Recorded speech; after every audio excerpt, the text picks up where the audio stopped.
So the guerrilla campaign that these guys launched in 1864 was supposed to start in the spring, and the plan was bushwhacking to rob stagecoaches, steal Yankee gold, and then use that to both finance and arm a company of troops recruited from California to go to Texas and join the Confederate Army, and also continue a revenue stream to continue financing Confederate operations in the Trans-Mississippi and Pacific theaters. Remember, the Confederacy was collapsing back east in the summer of 1864, but across the Trans-Mississippi, where there was such slim populations spread out over so many areas, the Confederate Army was actually kicking a lot of ass until 1865. So a lot of them really did have these hopes that they could do something for the South. They were going to do a robbery early in May. Captain Ingram took a small group of guys with him, and they went looking for a particular town. But one of the guys that they recruited went into a saloon. He got drunk in a very short amount of time, and then he started running his mouth. Hey, I'm a Confederate bushwhacker, and we're gonna, rob some stagecoaches. You guys want to join my gang? So Captain Ingram and the other guys scattered. They went back to their camp in the hills outside of San Jose, and they decided they got to go back to the drawing board. So the drawing board was at the end of June. They rode north into El Dorado County, and they went to the Bullion Bend Road, which was a stagecoach road. I forgot, it was a Pioneer stagecoach line. It was not Wells Fargo stagecoaches, like people like to say. However, almost every single stagecoach that was traveling through California held Wells Fargo banking boxes, because people were taking that money directly out of the ground and they were putting them in these strong boxes, which were Wells Fargo boxes. So a lot of the stagecoaches were Wells Fargo, others were Pioneer stagecoaches, others were from other companies, but every stagecoach had a Wells Fargo strong box.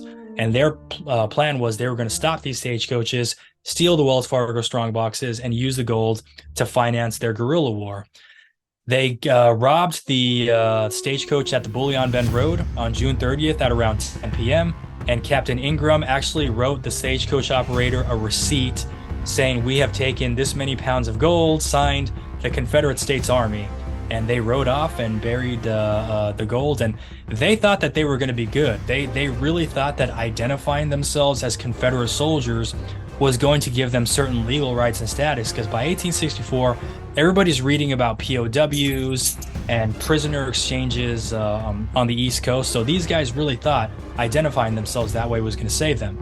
And it wasn't. It didn't, because the guys responding to these bushwhackers was not the Union Army. They intentionally chose a place to do their raiding that was far away from any federal army camps, because they didn't want to skirmish with the soldiers. They knew they'd be annihilated.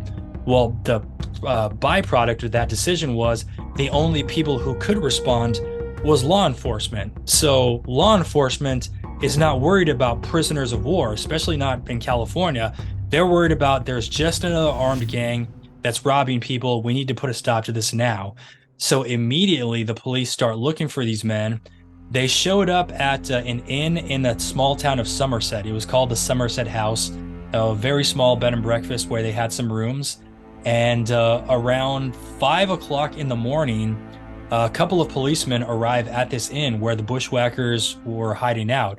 And they actually caught some of these guys while they were still, half asleep and waking up. There was a big shootout at the Somerset House between the bushwhackers and these two law enforcement officers, in which a deputy constable from the town of Placerville was wounded, and then Deputy Sheriff Joseph Staples was killed in that gun battle. So Deputy Staples actually has a page on the Officer Down Memorial page, and it's one of the few entries that's specifically from the American Civil War. The Officer Down Memorial page has a lot for, other events, bandits and this and that, but this particular EOW is one of the only incidents where a police officer was killed by Confederate bushwhackers. Not the only one, but it was the only one in California. However, in that shootout, Tom Poole, who at this point was deputy commander of the bushwhacker band, he was shot in the face, he was wounded, and he was left behind for dead. They fully expected him to die of wounds, but he did not die of wounds. He was arrested.